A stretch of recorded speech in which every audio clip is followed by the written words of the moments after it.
はい、森田九郎です。今日は姿勢についてお話をしていきたいと思います。姿勢っていうと、スタイルの部分で非常に重要な要素だと思うんですよね。もちろんそれを僕はどちらかというと専門にやっているというところなんですけども、例えば猫背とか反り腰とかなんかを気にされてる方非常に多くてですね、または X 脚 O 脚みたいなところとかなんかもあると思うんですけども、今日は姿勢全体の話をさせていただきたいなと思っていて、僕もね30日で白 T シャツの似合う私になるだったり、30日でスキニーデニムの似合う私になるだったりというような本を出させていただいていて、その DVD とかなんかもあるんですけども、そこの本で書かせていただいている内容と、またその今日の動画なんかでより詳しく知っていただければなと思いますし、本をねお持ちじゃない方が多いと思いますので、この動画だけでもどうやったらいい姿勢になれるのかなっていうようなこと、そのためには何したらいいのかなっていうことがざっくりでも分かっていただいて、でまた僕の他の動画とかなんかを参考にしていただけるきっかけになればなというふうに思います。じゃあ早速姿勢についてお話をしていきたいんですけども、この横から見た姿勢ですね。この横から見た姿勢の時に足元から頭までが一直線になるようにというような説明をすることがほとんどだったりとかしますし、なんかこうね壁についてとかっていうような頭がつくかみたいなことをやったりしますが、あれってこうお尻がものすごい分厚い人とかがいたりとか、あとかかとをねこの壁に当ててっていう風になるとかかと出っ張ってんじゃないかなとか、なんかいろいろあったりとかするので、僕はこういう角ですね、これは家具ですけど壁とかのこういう角がありますので、そういったところでこう立っていただいた方がこの骨盤の仙骨という部分と背中頭が当てやすかったりするので、あとは、ストレッチポールとかのいわゆるフォームローラーですね、長いやつ、ああいうのとかなんかを壁に当ててチェックをしないとなかなか正しい姿勢のチェックって難しいなというふうには思っているんですけども、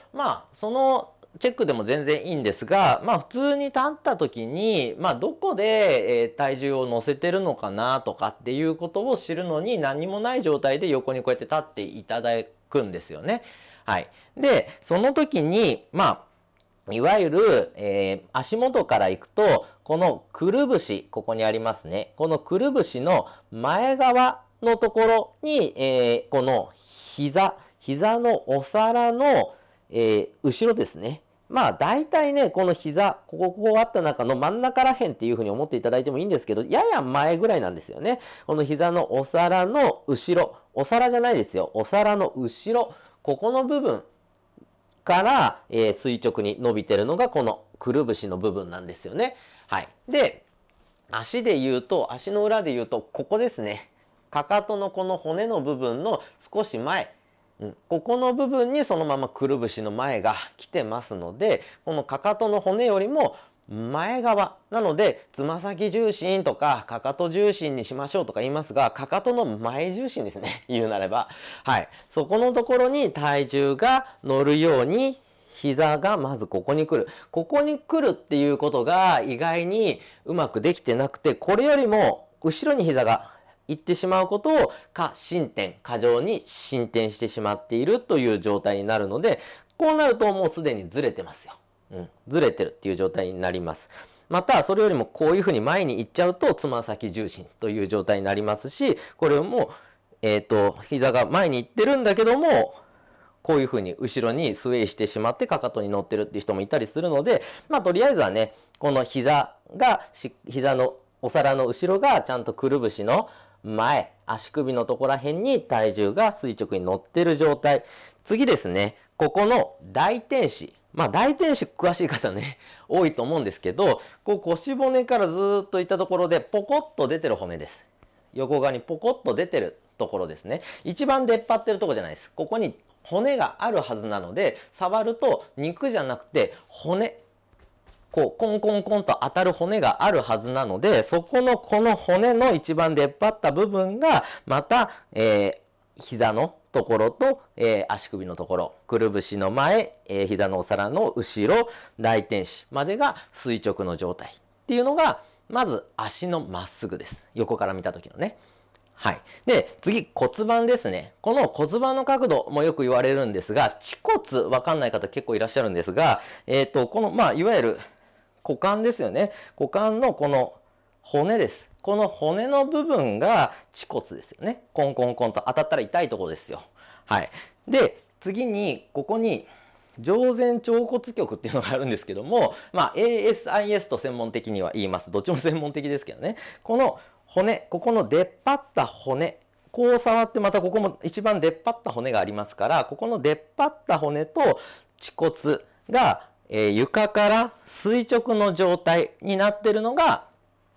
まっすぐと言われています。骨盤のね。はい。で、この恥骨が前に出てる状態になると骨盤が後ろに倒れてるので骨盤後傾と言いますし、この恥骨が後ろに行って ASIS が前に行くことを骨盤前傾と言うんですね。はい。この状態とこの状態がそれぞれでまっすぐの状態、ここをゼロと考えて、それよりも前に倒れたら前傾で、それよりも後ろに行ったら後傾でっていうような定義になるんですが、この前傾とか後傾とかをうまくやるためには膝緩んでないといけないですから、この時に膝ピーンって伸ばしてしまっていると前ももの筋肉がギュッと収縮しますから、前ももの筋肉が収縮するとこのさっきの骨盤を前にグッと引っ張ってしまって、はい、骨盤前傾で固まっちゃうよっていうようなことが起きてきます。はい、なのでももの力をなるべく抜いてもらって、膝は曲げる意識よりも力を入れない、伸ばしきらない、つまり、もうセットポジションがあるんですよね。さっきのこの膝のお皿の後ろがくるぶしの前に、この垂直の線をしっかり作ってあげるとももの力は抜けるはずなんですよね。はい、で骨盤をまっすぐにしていただく。下半身はここまで OK ですか？はい、次は上半身なんですけども、下半身がうまくいったからといっても上半身の位置がおかしかったらどうにもなんないわけですね。はい、でよく例えられるのがこう3つの団子ですね。はい、頭、肋骨で骨盤、これが3つがちゃんと乗っかっている状態が作れているのが理想なんですが、よく反り腰という言葉を聞きますが、それって骨盤前傾してるんでしょっていうふうに思われる方が多いと思うんですけど、間違いではないと思うんですけども、大事なのは肋骨がちゃんと上に乗っかってるのかどうかっていうところと、肋骨の角度ですね。はい。で、こう肋骨ってなんだろうな、ペンダントライトのシェードみたいな感じでこうカゴがあると思ってください。で真ん中にこうライトがあると思っていただいて、それが足元を照らしていなきゃいけないんですね。足元を照らしていなきゃいけないんですけど、それを足の前、この辺とかなんかを映してしまっているような感じ、こういうふうになっている状態が、いわゆる反り腰って言われる状態なのかなと。なかなか反り腰って定義が難しかったりするので、こういうふうになっている状態を言っているのかなと思うんですけども、この状態になっていると骨盤に対して肋骨が前にスライドしてしまっていますよね。はい。ってなるとこっちが非常に詰まってしまってこっちが広がってみたいな状態になっていて、腰への負担が強かったりだとか体重が前に乗りやすかったりだとかっていうようなことが起きてきますが、こういうふうにすると一見いい姿勢なような気がしますと。ただ乗っかってないので、ただこれって原因膝伸ばしきってるからじゃないのって思うことが結構多くて、膝を伸ばしきってしまうとさっき言ったようにももに力が入ります。ももに力が入ると骨盤が前に引っ張られます。それによって、骨盤が前に引っ張られて腰の上の方ですね、このみぞおちのちょっと下ら辺のこの辺の部分、腰がここだとしたらこの肋骨の下の部分、骨盤と肋骨のこの間の部分がいわゆる腰と言われる部分で、その上の方、背中と腰の間、肋骨のある部分が背中なので、腰と背中の間ら辺のこの辺がぐっと前に出るような形になります。こう引っ張られてね、ギュッと引っ張られて、はい、それが起きてしまっていると良くないのかなと思うので、ここだけを何とかしようと思ってもちゃんとももの前が緩んでたりだとか、自分の重心の位置が足元膝でしっかり揃ってないとここがうまく揃わないなというような感じが起きてきますよね。また、この状態で膝をほんのちょっと曲げてとかっていうふうに言うんですけど、この状態でね、はい、伸ばしきったところからちょっと曲げてっていうふうに言うと、もうその状態で足元見てみてください。つま先まっすぐにしてたら膝こうやって内向いてませんか？膝ちょっと曲げたらこういう風になっちゃう、膝が内に向いちゃうっていう人は、ももの外側がすごい硬くなっちゃってたりだとか、膝がねじれてしまっていたりだとかっていうことが起きてる証拠なので、そのせいではい、正しいポジションに体重が乗せられないっていうことになるので、そういう方とかなんかはやっぱり股関節をしっかり緩めるストレッチだったりだとか、膝下のねじれを、解消するストレッチとかなんかをしていただいた方がいいです。はい、膝をほんのちょっと曲げるんだよとか、膝を伸ばしきっちゃダメだよという話をしてますけども、はい、それがそもそもするのが大変っていう方はやっぱり股関節周りもも周りが非常に緊張している可能性が高い。またはふくらはぎとかなんかもね、こっちに持ってってるってことはふくらはぎがいつも緊張してるっていうことになります。はい、こっちがふくらはぎ伸びる方向で、こっちがふくらはぎ縮む方向ですよね。はい、でさらにハイヒールっていう状態になっている可能性とかもあります。はい、でこの肋骨に関してはなのでここを下にこういうふうに向けてあげないとこのパッカーンしてしまった肋骨が向かないわけなんですけども、これによって頭の位置を整えてるっていう人が結構いらっしゃるわけですね。なので壁とかなんかにこういうふうについた時に腰の反りっていうのはこの手のひらがこれぐらいもう1枚入る分ぐらいの隙間が空いてるのが理想なんですけども、ここパッカーンしてる人はこっちにも手が入るぐらい、こっちにも手が入るぐらい反っちゃってるっていうことが結構あります。はい。なので、ここには手は入んないんですよ。うん。なので、ここを閉じなきゃいけないんですけど、ここ閉じたらどうなります？今度頭前に出てきますよね。はい。ってことは、何が原因かって言ったら、この首の前と、鎖骨とか胸とか、この辺ですね。この辺が非常に硬くなってる可能性があるので、こう反り腰になっちゃってとかって言ってる人は、腹筋をしっかりやるというよりはまずここの緊張を取ってあげるためには胸のストレッチだったりだとか首を上に向くストレッチだったりだとかもう YouTube で上げてますし、あとは30日で白 T シャツの似合う私になるで、紹介をしてますので、はい、そちらの方とかなんかも参考にしていただければなというふうには思います。はい、でこの肋骨ですね。じゃあこの状態とさこの状態って別だと思うじゃないですか。一緒なんですよね。はい。上位交差症候群というのがあって、首の前のここですね。胸鎖乳突筋とか、あとは大胸筋とか、その下の小胸筋とかっていうこの筋肉が硬くなっていて、で、あと首の後ろの上の方ですね。こうグッと前に出て、この後頭部の上の方の部分が硬くなっていてっていうところに対して、背中の部分。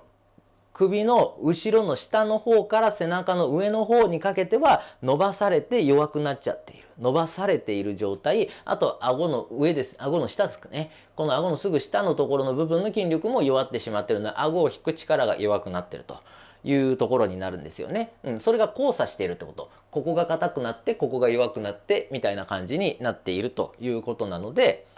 こういう状態にしたいわけですよね。それで上位交差症候群というんですけども、この状態で、背中が丸くなって骨盤が後傾してっていうふうにこういうふうになれば、猫背と言われる状態でもあるんですけど、これで骨盤が前傾してももにね力が入って前傾して肋骨がぐっとこうなってくるっていうのは一緒なんですよね。結局ここが狭くなってるからこうなるかこうなるかのどっちかなので、ここが前側が広くなってくれれば結局のところ肋骨は下に収まりやすくなってくるというシステムになってます。はい、なので肋骨が正しく動くようにするというためには頭の位置だったりだとか、あとは骨盤の位置とかなんかが重要になってきますので、猫背だろうが反り腰だろうが、はい、やること変わんないということ。胸をしっかり伸ばす、首もしっかり伸ばす、顎をこうしっかり引けるようにするとかっていうような、背中をしっかり鍛えるというようなことが必要になってくるというわけですね。また、今上位交差症候群という言葉が出ましたけど、実は下位交差症候群もあるんですね。下の位と書いて、さっきから言っているももが張ってしまうと骨盤が前傾してってなると、ここで交差する部分はこの前のももに対して反ってしまうから、腰の部分ですね、背中の部分とかなんかが、ギュッと硬くなってしまうと、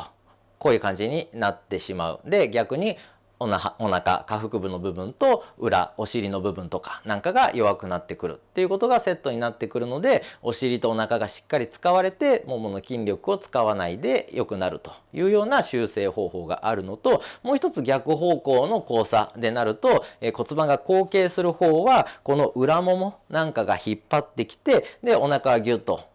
強いと弱いでしたら弱いんですけど、固まってしまっていて、で、今度は前側は引っ張られているという状態ですよね。はい。なので、今度はこういう交差が起きてくると。で、こっちは伸ばされているというようなことが起きてきたりとかもしますし、立ち方の種類としては骨盤前傾後傾とかもありますが、ここからこういうふうに前に出ちゃうスウェイバックという姿勢とかなんかで骨盤を前にスライドしちゃうから、肋骨を後ろにしてこうスウェイするような形で立つと。いうような人、こういうふうに立つっていう人もいたりしますし、いろんな状態でこう体が潰されていくんですよね。潰されてどっかの筋肉が収縮しすぎるということがあるので、どっかの一部だけをなんか揃えようと思って、はい、これがまっすぐですって言ったら、あ、なんかこけそうですとかっていうふうになったりするのは、やっぱりもう今まで収縮させた筋肉を緩めることが苦手で、この状態ですよって言ってもどっかやっぱ力が入っちゃうのと、あと入れにくいところに勝手に力を入れてしまって、緊張が起きてるということになりますから、だからストレッチだったりだとか、その緩めるっていうことをすることによって、いらない力を抜いて、もう骨格だけでスッと立てる状態っていうのをやれば、もっと深層のいわゆるインナーマッスルと言われるような筋肉が働いて、無駄な太くしちゃうようなスタイルを悪くしちゃうような筋肉とかなんかを緩めることができるというシステムになっておりますね。はい。で、骨盤、肋骨の部分ですね。で、肋骨の角度、実は説明するのが非常に難しくて、この胸よりも肋骨が出ちゃう、肋骨のここの一番出っ張りのとこが出ちゃうっていう方は結構いらっしゃるんですけど、いわゆる反り腰という状態になってる方とかなんかは、はい、ここが狭いからという説明をしましたけども、ここを下げる角度がどれぐらいがポジションなのかっていうことなんですが、肋骨って全部でこうね、こう、カゴみたいになってるじゃないですか。そのカゴって、12個あるんですよ。12個こうついてるんですけど、その中の10番目の10番目の肋骨っていうのがあって、ちょっと説明が難しいんですけど、見えるかな。こういうふうにすると、ここが一番出っ張ってるところだとしたら、そこからスッと降りたとこですね。はい。ここの部分が10番目です。はい。それより下の部分はもう骨が出っ張ってて痛いよっていう部分になるので、わざと今こう広げてるんですけど、ちょっと分かりづらいですけど、ここの部分ですね。こっからここの部分。はい。で、これ以上いくともうふにゃふにゃの部分になるので、この出っ張った部分の2番目にこうボコンボコンって感じなんです。ボコンボコン。ちょっと脂肪が多かったりすると分かりづらいかもしれないですけど、このボコンのすぐ下のここの部分と、このさっきの ASIS と言われる骨盤の出っ張った部分ですね。そこが床から垂直の状態を作ることができればいいんですけど、やっぱりここ前側が縮まっていると難しい。はい。で、第10番目の肋骨見つけるの難しいなっていう人が多いと思うので、もうさっき言った、ペンダントライトのシェードですね、を真下に向けるっていうイメージをしてもらうか、あとは壁に背を向けて、こういうふうに立った時に手が1枚入る分ぐらいの隙間を作ってあげて、あ、これぐらいかっていうふうにコントロールしてあげるっていうのが重要かなと思います。はい。で、肋骨が終わったら次は肩の位置ですね。はい。で、肩の位置なんですが、肩峰という部分があるんですが、この肩峰っていうのが、またこれね、素人には探しづらい部分なんですけども、ここに腕ありますね。で、この腕がずーっといったら、服とかなんか見ればわかるんですけど、このつなぎ目があります。はい。で、腕の骨があって、次につくところが肩甲骨なんですね。で、次に鎖骨というのがあるんですけど、この鎖骨の部分と腕の部分の間らへん、ちょうどだからこのつなぎ目のところですよね。はい。で、そこに骨がこうポコッと出たものがあるんですよね。肩の横に。だから肩の中心よりもちょっと前の部分なんですよ。だから肩の前でもないし、肩の中心でもないし、肩の中心と肩の前の間ぐらいのここら辺にあるよということを知っとくといいですね。はい。この肩峰がまたさっきの大天使の位置、だから肩峰、大天使、膝のお皿の前、足首までが垂直の状態で、次に頭ですね。頭は耳の穴、耳たぶの場合もありますし、ここの乳幼突起とかいう時もあるんですが、大体同じような位置です。耳の穴で言っていきましょうか。耳たぶ、耳の穴のラインがこの肩峰の位置に来てるかどうかですね。はい。で、ここだけ合わせたら顎を引くと二重顎になっちゃうという方は、だいぶ頭が前に行ってしまっているということもあるし、あと肩が前に行っちゃってるっていう可能性もありますね。こういう風な頭が前に行って肩が前に行ってっていう風な状態になっていると、背中が丸まっているよ、猫背になるよという状態になるので、ストレートネックがとかっていうのも、この耳の穴が肩峰よりもかなり前に行ってしまっている。で、肩の位置が、大天使よりもかなり前に行ってしまっているというような感じになると、巻き肩と言われる状態とか、頭が前に行くとこストレートネックとかっていう風に言ったりするわけですよね。はい。なので、ここだけをやっぱり直そうと思っても、また肋骨関わってきちゃいますよね。顎引くと反っちゃうとかっていうようなことが起きると良くないの。結局やっぱ胸首すごく重要になってきて、胸首しっかり広げて、呼吸もしっかりできるようになっ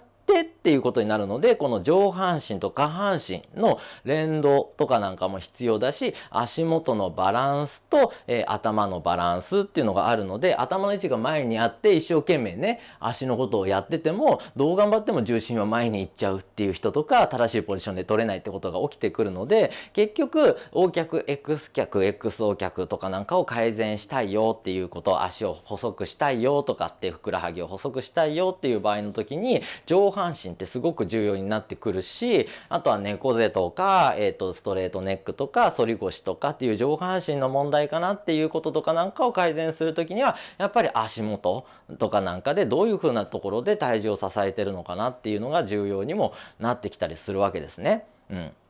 で、そういったところのバランスっていうのを取っていかなきゃいけないので、やらなきゃいけないことはでもやっぱりシンプルですね。はい。股関節の位置。股関節の位置がちゃんとうまくいってなきゃいけないんですが、膝を伸ばしきってしまうと、股関節は内旋方向に引っ張られながら前に引っ張られますから、はい。足は前にせり出しながら外側に引っ張られるっていうことが起こるので、内旋の筋肉が外側に張り出して、ここが張っちゃってるっていう方は、まずここを緩めていただくということをやって、でお尻が外側にグッと入るようにしてもらうと、大天使の位置を後ろに持っていくことができます。ももの前がしっかり緩んできてっていうことが起これば、膝を伸ばしきらなくても楽に立つことができますとか、それがやろうと膝が、緩めようと思ったら膝がねじれちゃうって方は、膝のねじれっていうのを改善していくということが必要になってくるし、今度は、肋骨とかっていうことになってくると、胸のストレッチとかなんかをしていかなきゃいけなくなってくるし、首の前っていうことをしていかなきゃいけなくなってくるしというようなことができますので、結局今 YouTube で上げてるものをほぼ全部やっていただければ無料で、かなり姿勢の改善ってすることはできると思うし、で体の使い方ってとこで歩き方についても YouTube 上げてますので、結局のところ全部見ていただけると今言った順番で、概要欄にありますので、はい、ぜひ改善するためにはそちらを使用していただければと思います。もしよければね、さらに本を買っていただいたりだとか、月額でオンラインレッスン等も毎月、1日に募集をしてますので、月額オンラインの方も、興味があれば入っていただければという宣伝ではございますけども、姿勢を直すためには何が必要かっていうことを分かっていただくだけでも十分に価値のある動画じゃなかったのかなというふうに思いますので、ぜひ、無料の動画、今日の動画とかなんかを参考にしていただいて、いいスタイルを作っていただければなと思います。